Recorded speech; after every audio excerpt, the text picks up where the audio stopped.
Thank you. Thanks for showing up this morning. I have to start with a story. I'm impressed that the room is packed. So I was playing in a rather unsuccessful heavy metal band for quite some years, and I always dreamed about performing.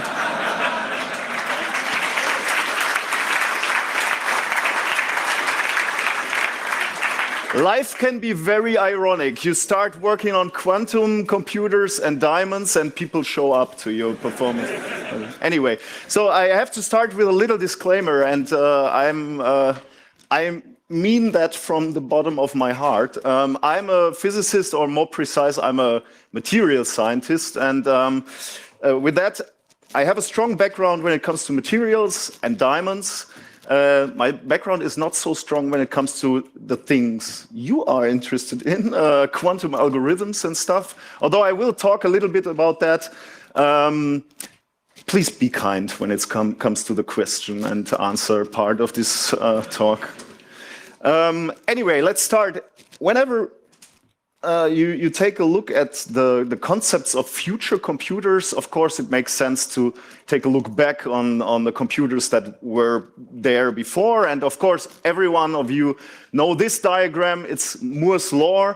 And this diagram, it shows, this is the time scale, and it shows the numbers of transistors on a microchip. And this diagram never fails to impress me, because Moore he wrote a paper actually on that, and he claimed that the number of transistors will double every 24 months, and he claimed that 1965. So back here, down here, at a time where we were only talking about a few thousand transistors, and this law is still true when it comes to the more modern computers, where we have billions of transistors. So that's quite impressive, this vision that he had. How is that possible? How could we improve from a few thousand to billions of transistors on a microchip? Well, pretty straightforward and pretty easily by scaling down the size of the transistors, of course. If we take a look, this is again Moore's law, the same, but now I show you the feature size, the transistor size, basically, that you can find on such microchips. And we started in the 70s with sizes of a few microns, 10 microns, that would compare to your red blood cells, to the size of your red blood cells. And we're now down to 22 nanometers. That's extremely small. And we're closing in to sizes like the diameter of your DNA, which is like 2 nanometers thick or wide. How was that possible? Well, that was possible by simply scaling. You had a technology, you had a method of producing these transistors, and you slightly improved them, and so you were able to reduce the feature size. Can we go on like this forever? Obviously, no. I actually believe we already have seen the lowest limit that we can reach. There was a work group in 2012, I guess. They produced a transistor made out of one single phosphorus atom in a silicon matrix. At least for me, it's hard to believe that we can get any smaller than one single atom. I mean, in the end, you need to store the electron, the charge carrier somewhere. So I think we hit bottom already. But the problem is not that we will at one time really, I mean, that was an experiment in a laboratory that is obviously not a ready available microchip yet, but still maybe we have seen the lowest limit that we can reach. But nevertheless, already going there to the lowest limits will make us face some problems, and these problems will arise here when the feature size gets even slower, because then we have to deal with quantum effects. And what that means, I wanted to show you on the next slide with an easy picture again. let's start with the German Autobahn. For those of you who are not coming from Germany, German Autobahns are great because you can drive as fast as you want. And that is not a problem, as long as everybody stays on the lanes that is, or I should say, where you are supposed to be. So if you're traveling in that direction, you better stay on the right side of the German Autobahn. If you are somehow able to go over this barrier here in the middle and try to appear on this side, you and your opposite car drivers will have some problems. Same is true, of course, for microchips. They are some are, or can be compared to autobahns. We have these electrons, the charge carriers, running around somewhere here in these connectors and stuff, transistors. As long as they stay where we want them to be, everything is fine. But as soon as we come to really small sizes, small scales, something really strange is happening. And this is a beautiful simulation of Jean-Christophe Benoit, showing you one electron. This is this blurrish, whitish thing, moving towards a barrier that this electron cannot surpass. And what you see here, most of the electron is reflected, or the electron seems to be reflected. But what you also can see is that a small whitish blob is actually tunneling through this barrier where the electron is not supposed to tunnel through. So you see, when we come to small scales, we are heading into problems because electrons are freely jumping around, and that is not what we want. So the question is, if we cannot avoid quantum mechanics, why don't we use it? Is there a way to use these effects? And this is basically what I want to talk today about. My presentation is in two parts. The first part is basic concepts of quantum mechanics. But there won't be any equations, so I will stick to pictures and nice metaphors. And the part two will be a real realization of quantum computers, how we try to do this with the diamonds. Okay, I promised you pictures, so we start with this picture. Manuel Neuer, I love him dearly. He made us world champion, but I also envy him a bit, because the game he's playing is fairly simple, while I'm dealing with quantum mechanics, and that's fairly not simple. And this guy is earning much more money than me. I not even have a permanent position at a university. But anyway, let's take a look at classical soccer. Manuel Neuer, easy game. He needs two information to play this easy game. He needs to know where the ball is. So he needs to know where is the position of the ball. And he needs to know where is the ball going. So the velocity, that's what physicists call it, velocity of the ball. So that means speed and direction. So two information. Very easy game. Now we go to quantum soccer. That's harder. Manuel now needs to choose whether or not he wants to know the position. Then he absolutely don't know where the ball is going. Or he chooses to know where the ball is going. Then he has no idea where the ball is.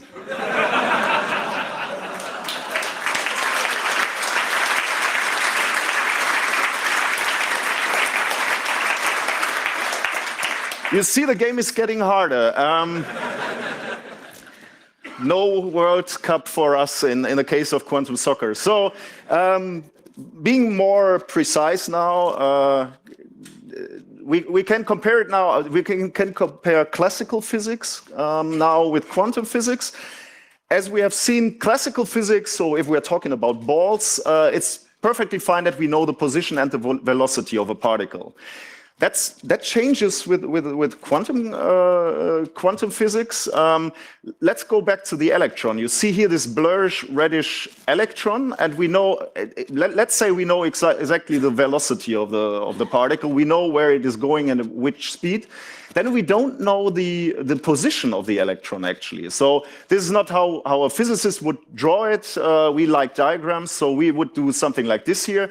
The x-axis is the position of the electron. The W here means the probability that the electron is actually at that point. So it is very likely that it's somewhere here, but there's still the chance that it's right of there or left of there. So it can be somewhere here with more or less probability.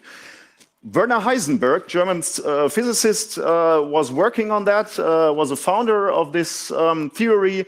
And this is Heisenberg's uncertainty principle. That simply means the uncertainty of the position times the uncertainty of the momentum, which is more or less the velocity, is always bigger or equals to this constant. This is simply a number.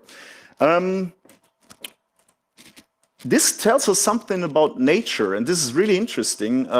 This is an intrinsic uncertainty which lies in nature. So this is not because our microscopes are too bad, or we are not looking close enough where the electron is, or not fast enough.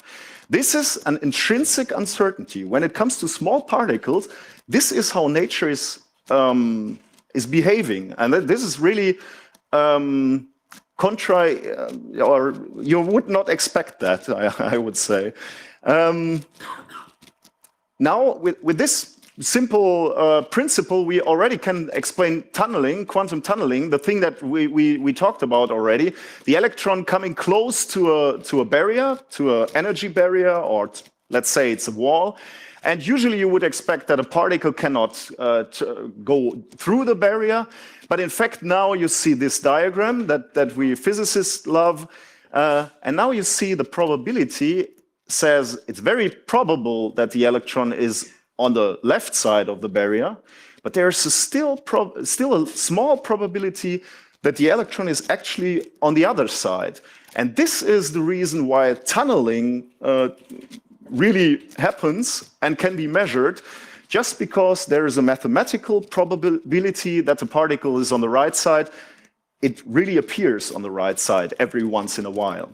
And this is what I already showed you with this beautiful, beautiful animation and simulation by Jean-Christophe Benoit. Yeah, this is physicist humor. Told you Heisenberg. This is actually a toilet in my faculty. This is what physicists laugh about, but anyway. Okay, we talked about uncertainty, uncertainty in position and velocities, but this is not only true for positions and velocities, but also for quantum states. What I mean with that, let's talk about information. So a classical bit you all know can be turned on, turned off, or in binary code it can be 1 or 0. With quantum bits, it's a little bit different, and we already talked about uncertainty, and the same is true here for quantum bits if we talk about states of quantum bits. You see here the quantum bit, the qubit, can also be 1 or 0, but it can be everything in between. That's what physicists call a superposition. These superpositions are really, excuse my language, fickle bitches. You only have a superposition when you don't look at the qubit. So you are not allowed to make any measurements. As soon as you make a measurement, you end up with a clear 1 or 0 as a state for the qubit. But as long as you don't look inside the box, no information in, no information out, then you have the superposition, this any state in between, and you can actually work with this superposition. So is that the same as when I would take a coin, flip that coin, catch it in front of 400 people, and keep my hand covering up the coin? Is that a superposition?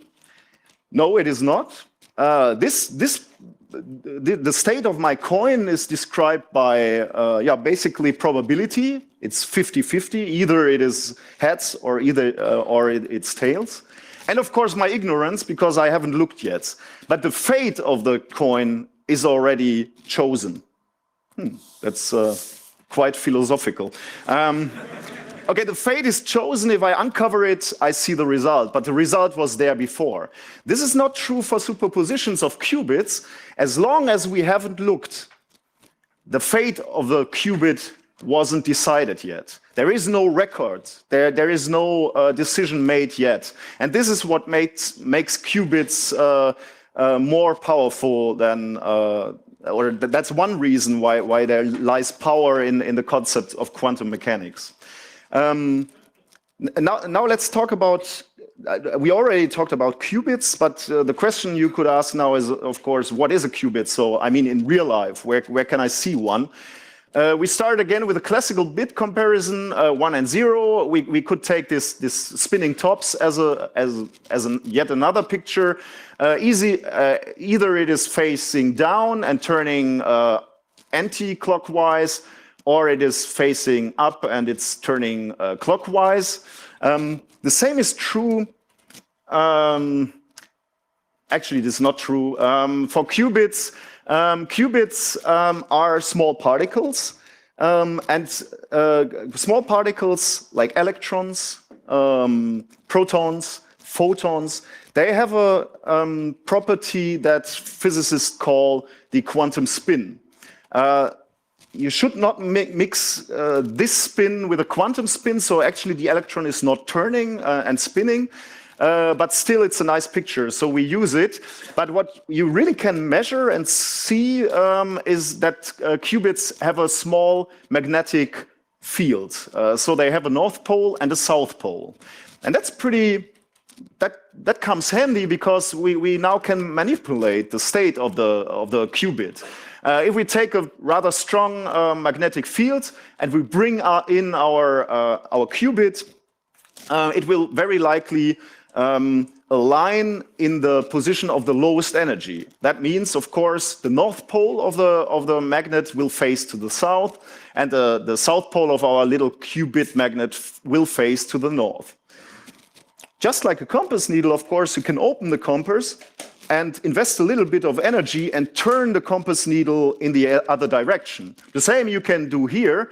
You can invest a little bit of energy and turn the needle the other way around. This is another state. It's a higher energy state, and we also use that in our qubits. So you can produce 1 and 0 positions of your qubit. And we come back to that later when I show you how we actually do this. So then we are at a point where we need two information. So how probable is it that we find our qubit in a up-facing position, and how probable is it that it will face down? So two numbers, and we can describe our qubit.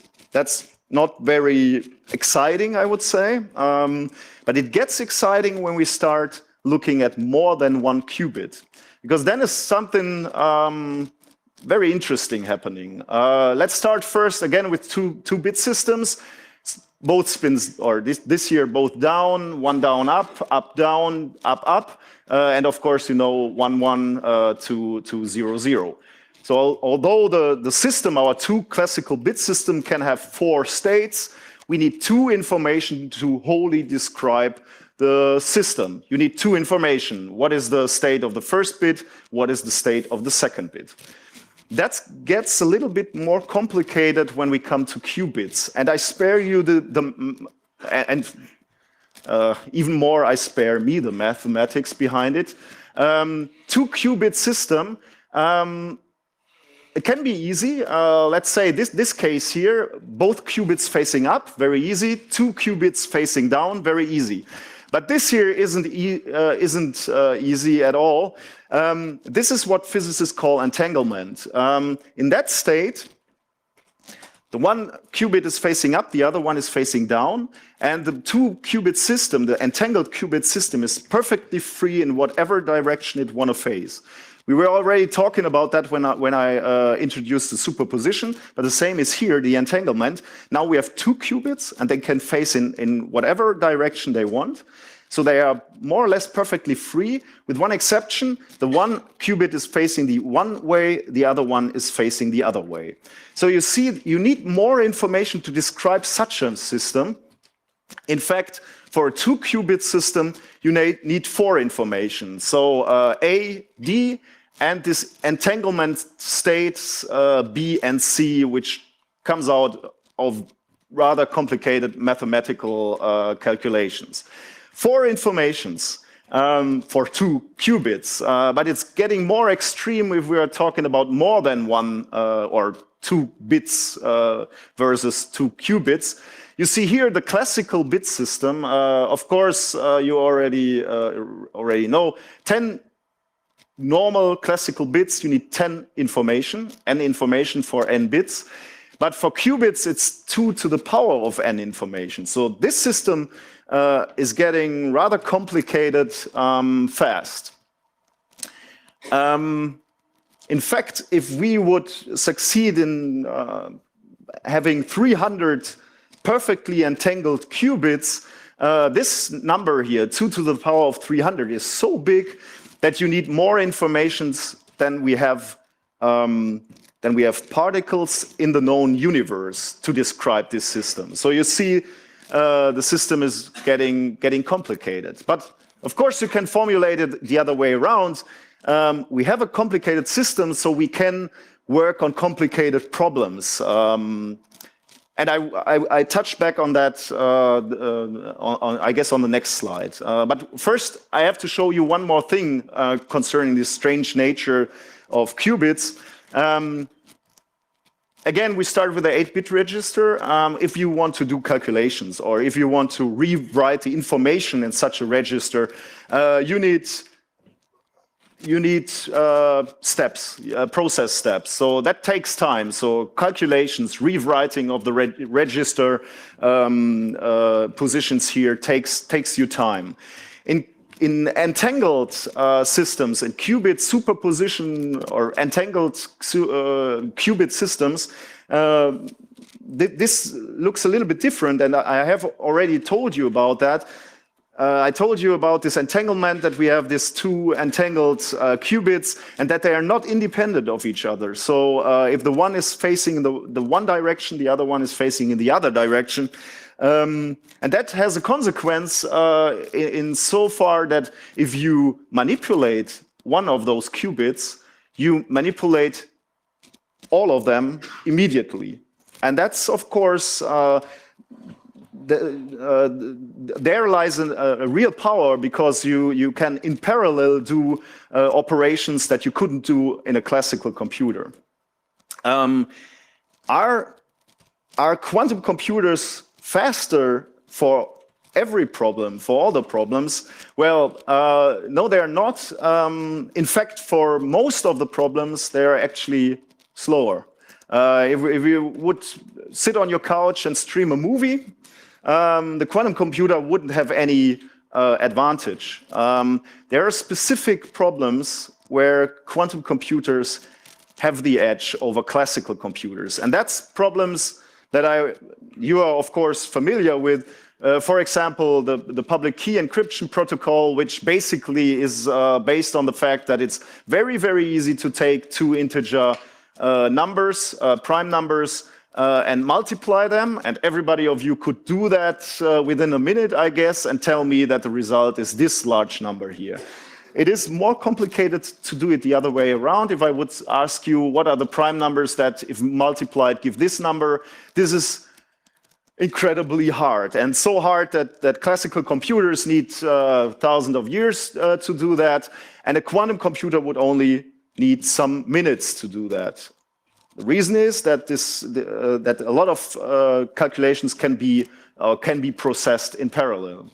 Other non-reciprocal problems are also problems that seems to be very suitable for quantum computers.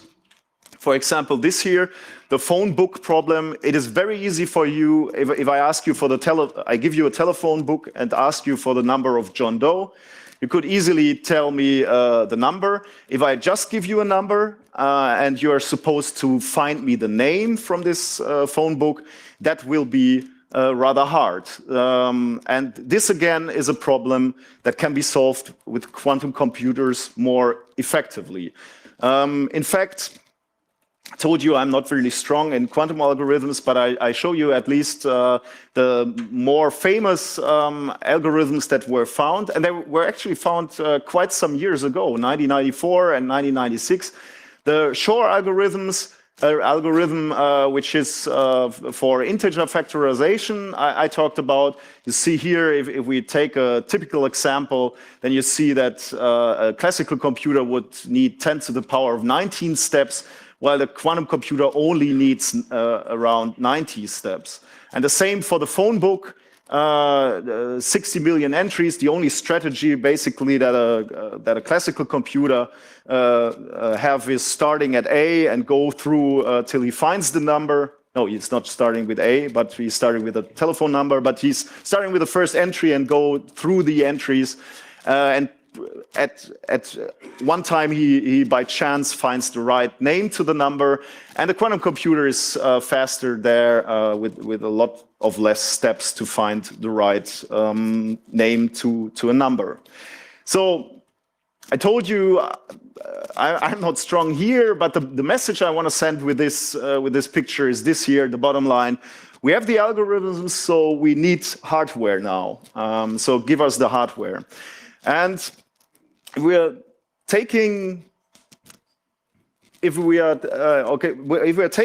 talking about the realization of a quantum computer, there was a nice paper from a guy from the University of Aachen, Di Vincenzo. He established the Di Vincenzo criteria for quantum computers. So he said, if we want to realize quantum computers, we need to realize or address these problems for quantum computers.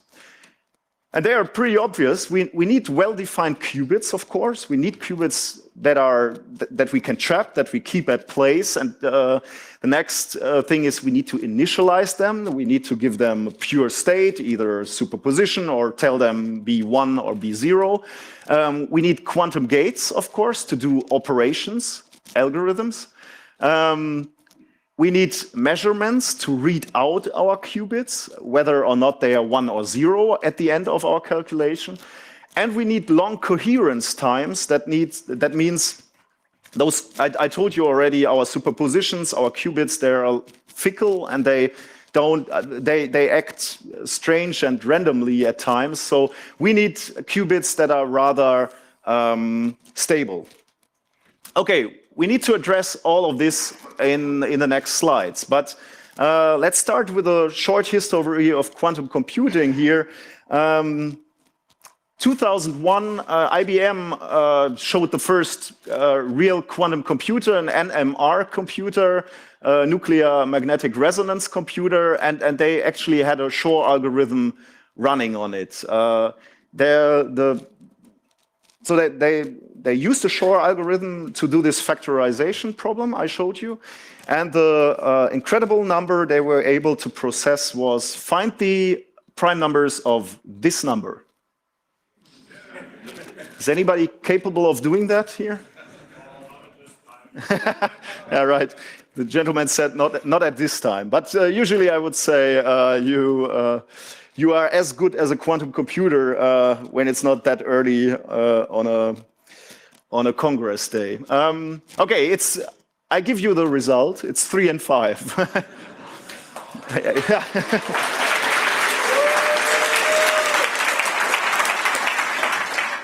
Oh man, I failed with my heavy metal band, and now. I prepared a good-looking presentation, and all I need to do to impress you is giving you the prime numbers of. I really have to rethink my life after this Congress. Okay, that was 2001, 2005, 2011. Incremental improvements of the quantum computers.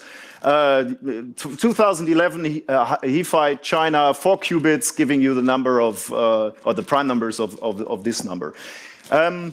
These are other implementations of quantum computers. As you know, I will talk now about diamonds and quantum computers with diamonds. But if you're interested in these implementations, I strongly suggest, if you haven't seen it, the wonderful presentation, Let's Build a Quantum Computer by Andreas Deves on this, at this Congress. Rewatch it if you haven't seen it, because it was really fascinating to see those concepts. the problem. Oh, I messed my joke. You don't have.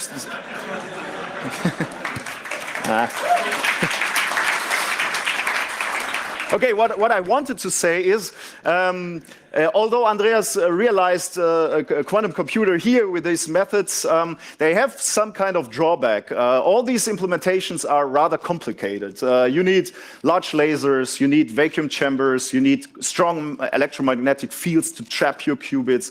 So this is nothing that you would put on your office desk. So this is what I call, and please act surprised, badass physics.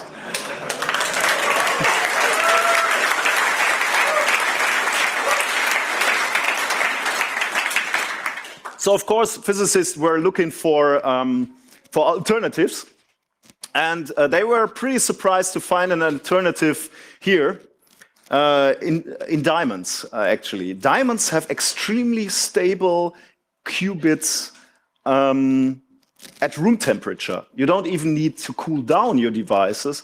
So this is something where scientists are really looking at and hoping for improvement in the field of quantum computers, because the diamond has such incredible properties.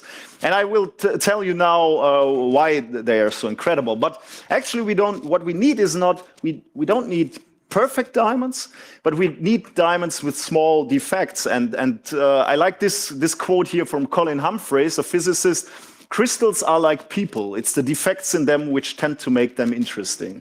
I like that very much, because we don't need perfect diamonds. We need diamonds with specific defects in them. This is a diamond lattice. Diamond is made out of carbon.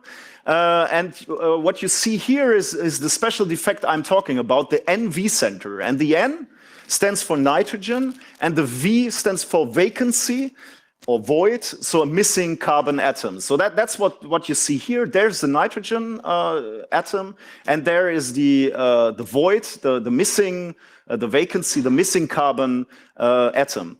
And this structure in a diamond, the NV center, has remarkable properties.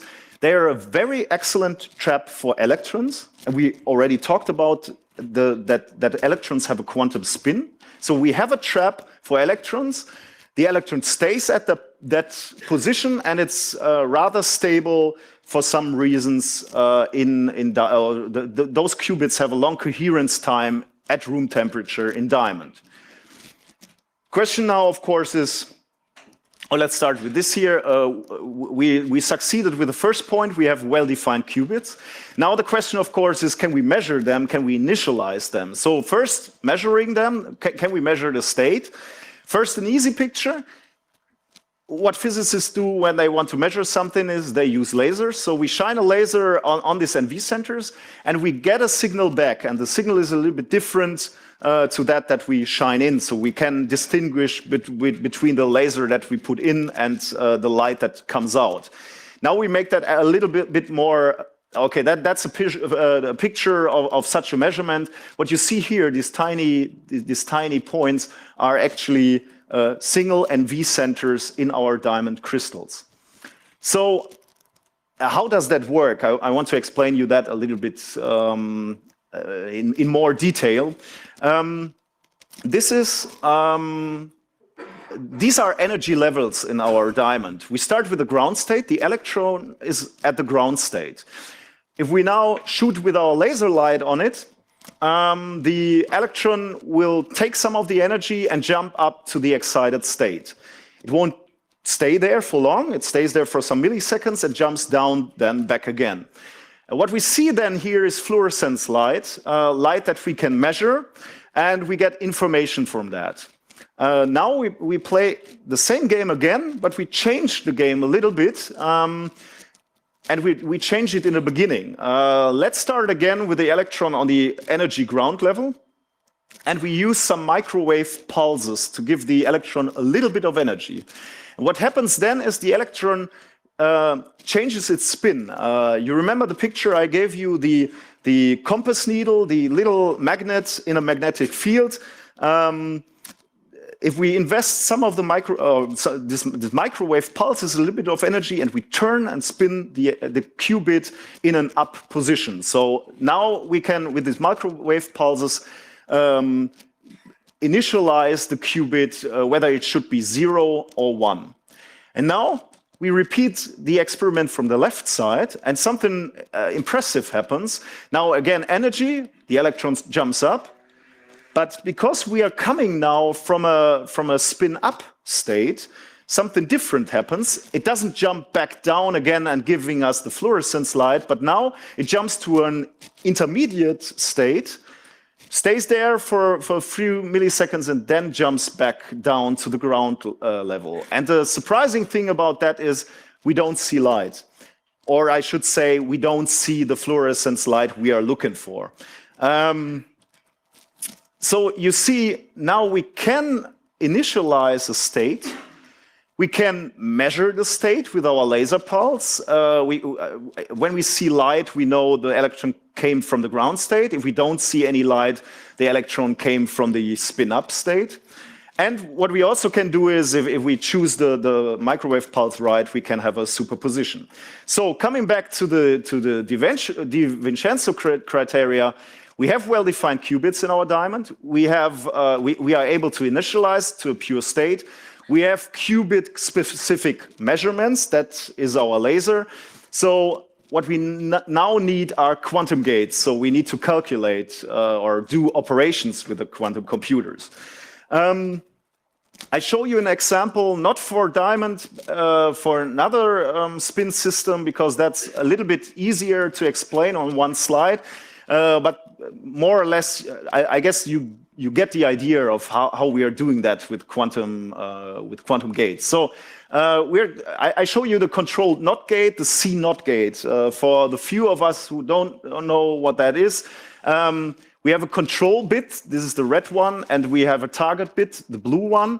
If the control bit is 0, nothing will happen to the target bit. If the control bit is 1, the state of the target bit will be changed. So if we start with a 0, 0, we end up with a 0, 0. 0, 1 ends up with 0, 1. 1, 0 changes to 1, 1, and 1, 1 changes to 1, 0. So how do we realize? I mean, in a classical computer, you realize something like gates by transistors. How is that realized in a quantum computer? Well, I show you this with an example, with a model system of 2 coupled spins, an electron and a proton. And as you might know, this is a hydrogen atom. So we're doing now calculations with a hydrogen atom. Again, we're talking energy levels here. So we're starting with the lowest energy level would be the electron is down, the proton is down, lowest energy level. Corresponds to 0, 0 state. Electron down, proton up, 0, 1. Electron up, proton down, 1, 0. And both spins up, 1, 1 state. You already heard how we choose the spin of the electron. Electron transition, electron spin resonance. That was simply the microwave pulse that we are inducing, and by that choosing the spin of the electron. So now we can determine whether or not we have electron spin up and electron spin down. And now we do something that is called nuclear resonance, NMR. Again, electromagnetic pulse, but a different energy and frequency. And what we do here now is we choose wisely that the pulse has this energy here. And then we have exactly the C naught transition, because only if the electron is spin up, we will have a transition between those 2 states. So this is pretty in your face, actually. Okay, the idea of doing operations with a single atom might not really be in your face, but you see that how you actually do it is rather simple. You need one single pulse to do such a rather complicated logical gate, or realize such a complicated gate. Of course, I have to say, you just need a single pulse if you have a good spin system. That's, of course, what you need for something like this. Okay. In principle, I have shown you that we can have well-defined qubits, that we initialize to a pure state, how quantum gates could work in such system, and how we do qubit-specific measurements. But now I have started, or the title of my presentation says that I'm working with Diamond, and we are trying to realize quantum computers in Diamond. So your question should be, where is this guy getting his diamonds from? Are we mining them? Can we get them out of a mine? This is an old mine, an old diamond mine in Kimberley, South Africa. I like this picture very much, and this mine is long closed, like I think 1914 or something. But this is believed to be the largest hole that was digged by bare hands. So the people were actually getting the rubbish out there with their bare hands. So this is the biggest hole. Could we take diamonds from diamond mines? No, because I have already told you that we need very specific diamonds. We need them first to be very clear, very perfect, and then we induce very specific defects, the NV centers that we already talked about. So if we cannot find them in nature, of course, we make them by ourselves. So what we use there is a microwave plasma chamber. Funnily, it's not so different compared to the microwave ovens you have at home. It has the same frequency, it has the same power. The only difference is that we focus the microwaves very precisely in the middle of our vacuum chamber, and by that we can ignite a plasma in the microwave plasma chamber. And the plasma is actually is what you see glowing here. Why can we make diamonds from a plasma? Well, we use very specific gases. We use methane as a carbon carrier, CH4. You see here the carbon atom and 4 hydrogen atoms. And we use hydrogen because we need that for the chemistry. And what happens then here in the plasma ball is that we break those molecules, and we have then the CH3 radical. And then we do something tricky. We offer those radicals a diamond surface.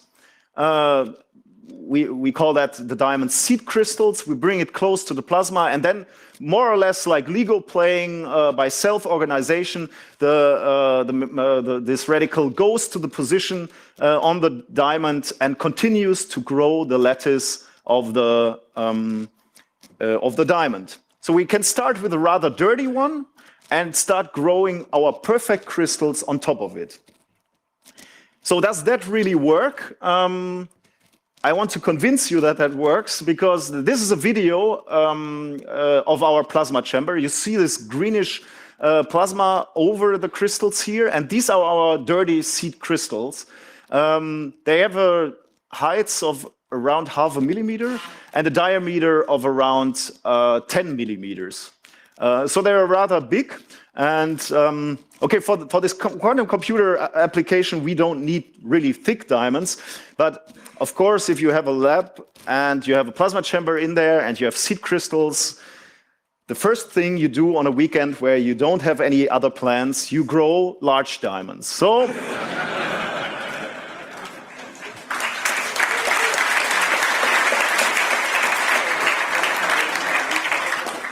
that's nice that you clap your hands, because I'm doing that from your tax money. Thank you. Okay, this is a movie. Let's see how these diamonds are growing. This is unfortunately, this is in a course of 3 days.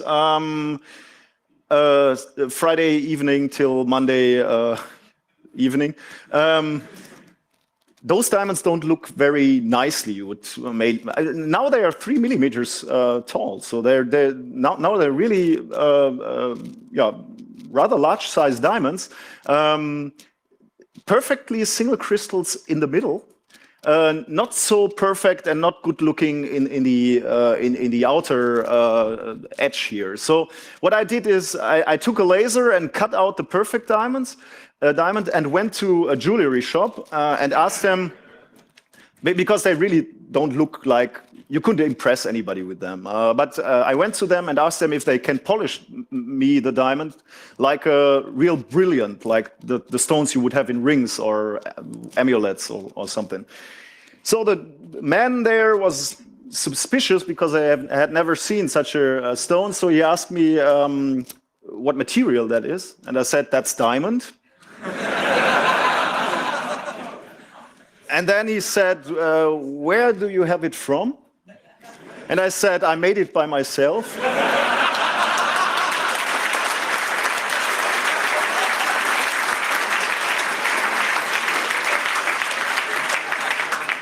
We had issues, I would say. But I found somebody who was able to polish me the stones, and they look like this. They really look beautiful. Whenever I want to impress a crowd like you, I have a diamond, self-made diamond in my trouser. So if you want to take a look after the presentation, just come up to me and take a look. This is not really a perfect diamond, but it's enough to, yeah, impress people. Yeah, right. Okay, we have perfect diamonds now, but the problem is, and we're coming to the end of my presentation, the problem is we don't want perfect diamonds. I told you we want NV centers in the diamonds. So how are we getting now the NV centers precisely in our perfect diamond crystals?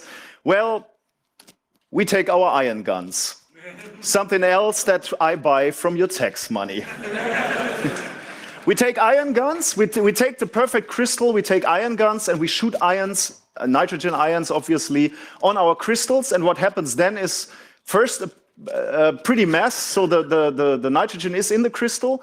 And then we do something that we call annealing. We put the crystals at 700 degrees in some kind of oven. And then something happens, the nitrogen brings mechanical stress in the crystals, and the stress, the crystal wants to relax the stress.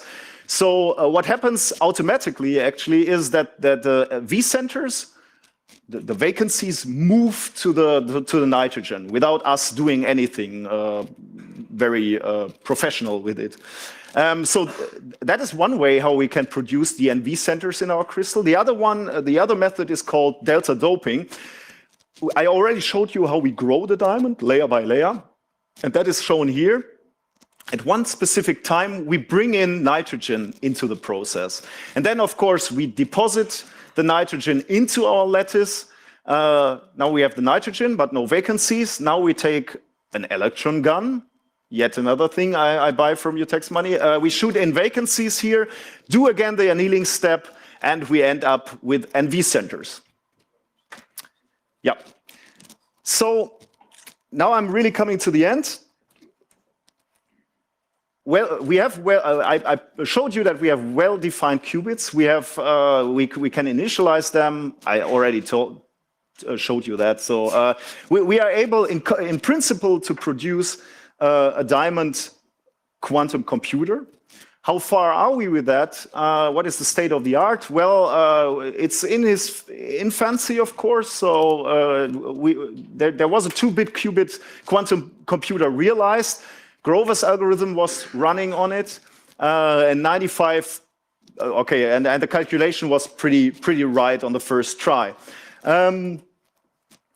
If we really would want to decode our codes in a reasonable time, we need at least, or I read an estimation that we need 4,000 qubits to do that, and 4,000 perfectly entangled qubits is really not easy.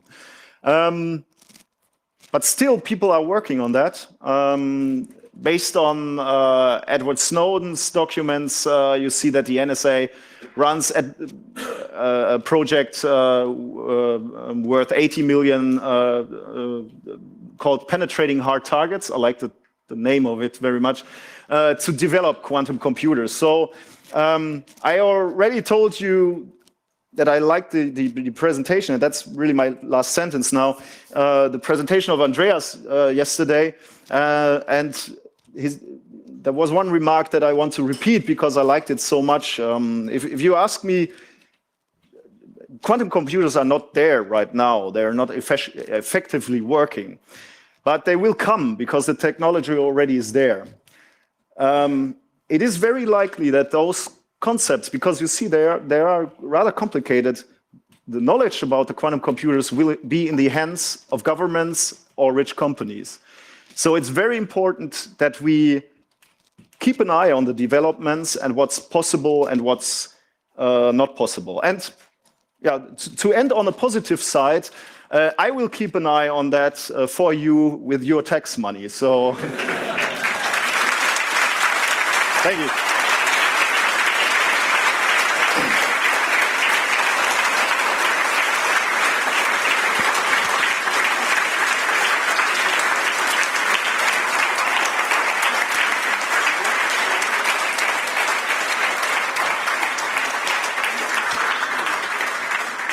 Before we start with the question and answer, I have a podcast. If you like the way I talk about science, the podcast is called Methodisch Inkorrekt. I do it with my PhD students who suffers very much under me. So give him some love by downloading our podcast. Thanks.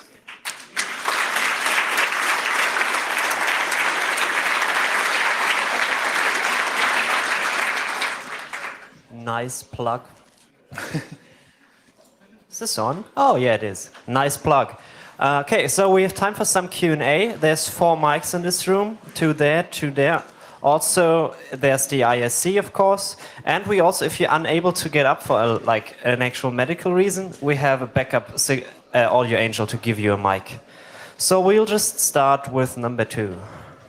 Okay, so thanks for the talk. My question is, can you realize entanglement between different NV centers, which I believe would be necessary to do more than 2-bit quantum computing?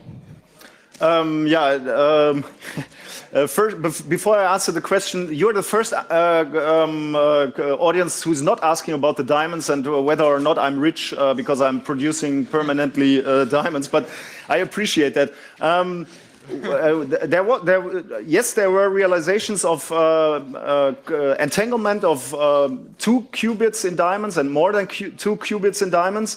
But what you're talking about is exactly the problem that we are having and what we are doing research right now on, because there are a lot of parameters that influence the stability of those qubits in a quantum diamond computer. For example, the distance between the qubits is a very important factor. The distance of the qubits to the surface of the diamond is a very important factor. The chemistry that is on top of the diamond crystal even makes a difference. So that's actually the problems we are working on. Yeah. Okay, thanks. Does the internet have a question? No, internet's still asleep. Yes, the internet has a lot of questions. At first, I have to apologize for being imprecise. You spoke about the qubit-specific measurement, the part of the talk. The question is, what happens with the energy if the qubit does not drop to the lowest layer? I think you mean when we're starting with the qubit up, yes, and exactly. Yeah. I was pretending that there is no energy emitted, but that's of course not true. The energy has to go somewhere, but it is in a different frequency. So if we are just measuring the fluorescence light, or we're just looking at the fluorescence light we want to see, then we don't, in that frequency, we don't see a light. But of course, the energy is going somewhere else. So there will be light be transmitted, but in another frequency. So you don't see it, we don't see it. And does this effect happen multiple times? Yes, of course. Yeah, you can initialize your system again and start the process over again. And that is actually what's being done. You repeatedly initialize your system, measure it, and do that thousands and millions of times again and again. Yes. And the internet is also interested if it happens if it happens from alone, or does the qubit drop by not being measured? Yes, the qubit would also drop without being measured. That's one problem that we need to realize. We want to have stable qubits that keep their position as long as possible. But every once in a while, of course, the qubit will change by chance. So this is exactly what you need to control. You need to have stable systems that stay in the position that you want them to be for as long as possible. So, but you're absolutely right, and that makes it hard at this time to realize quantum computers, to have them stable over the time, yes. Okay, thank you. Just a quick reminder, if you're leaving now, please be aware that there's a camera right there, so if you stand up in front of the camera, nobody's happy. So, okay, microphone number 1, please. Well, first of all, thanks for spending our tax money in a really reasonable and totally cool way.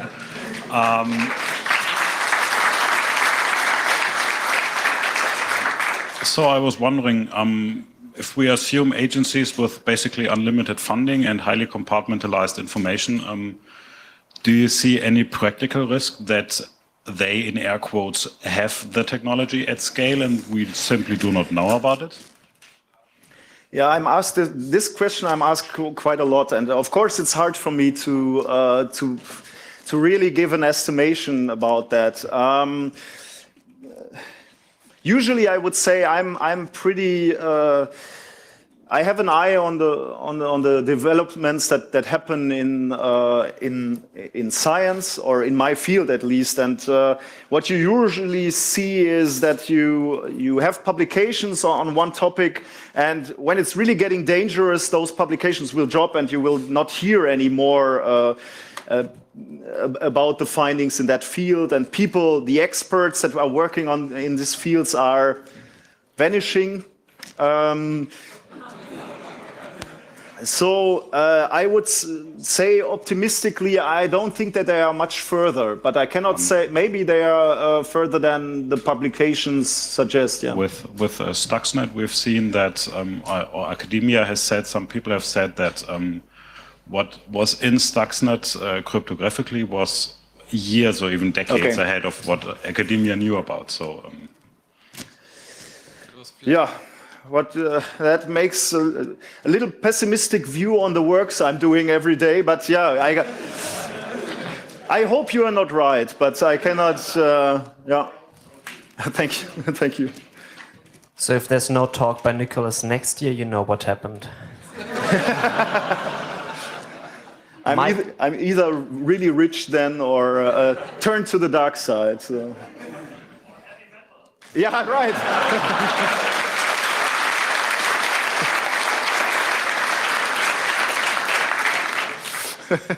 The chances are really low. But,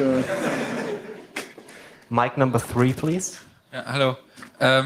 Do you think there's a big difference between building a quantum computer with a few hundred bytes or a few thousand bytes? Because that's an important question, whether we should use elliptic curves.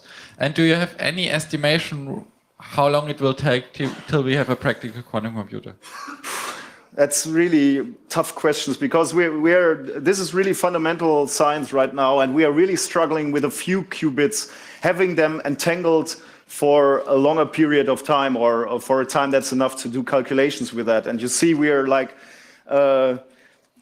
this is really not like Moore's law, that we could say now we're at 10, and so we just calculate and say in 20 years we have the thousands that you need.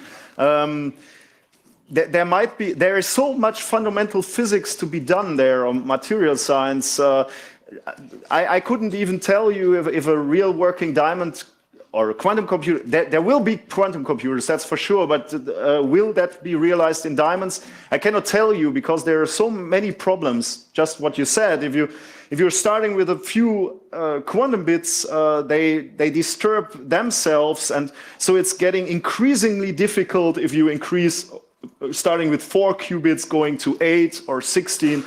So that's really hard. I don't dare to give you any numbers if that will be possible in the future or even when it will be possible. So I'm sorry. And can you say something like, is it much more difficult to build 4,000 compared to 400 bits?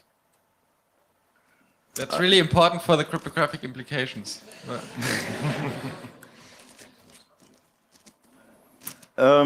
Since we haven't realized 400, I'm not sure if we find methods that will scale.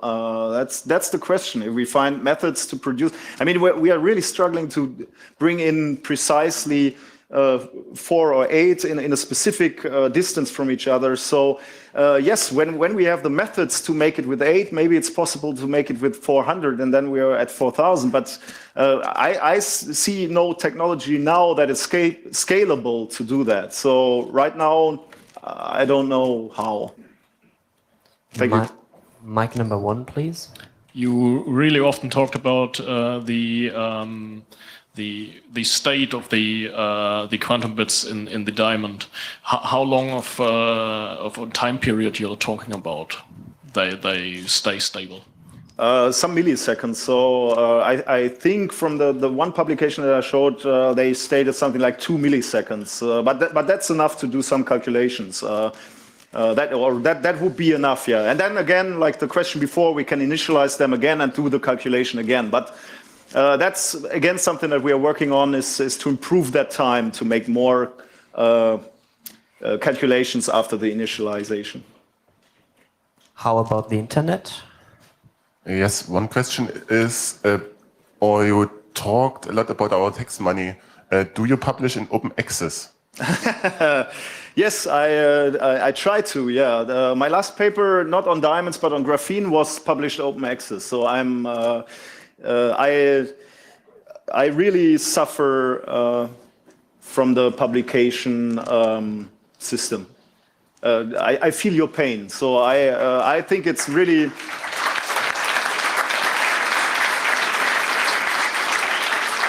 It's a shame that you are not able to access the publications. The funny thing is, not even I am able to access all of my publications that I published some years ago because we canceled the subscription of the journal, so I cannot access my own papers, and that's absolutely bullshit. So the whole system is fucked up. But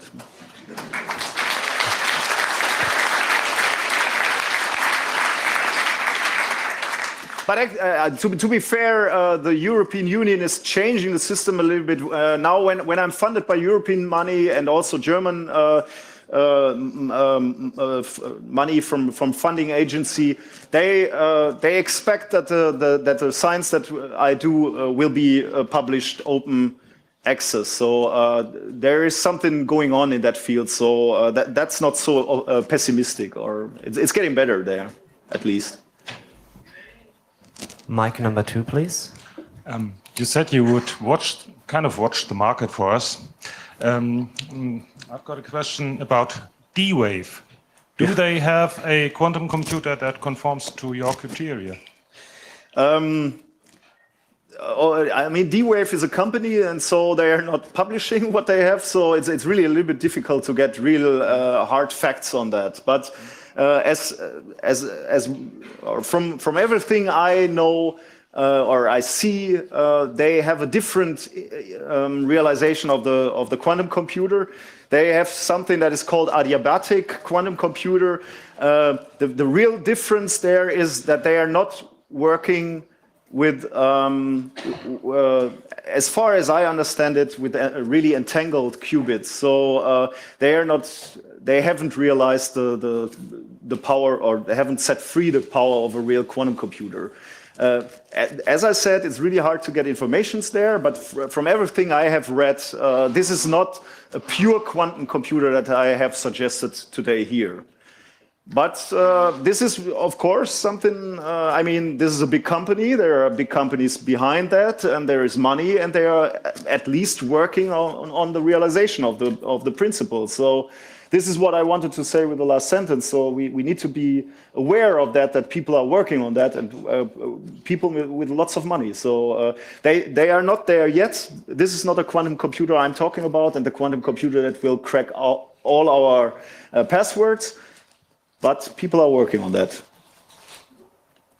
Mic number 3, please. You presented 2 different methods how you get the nitrogen and the gaps in the diamonds. And in the pictures we saw different orientations of the nitrogen and the gaps.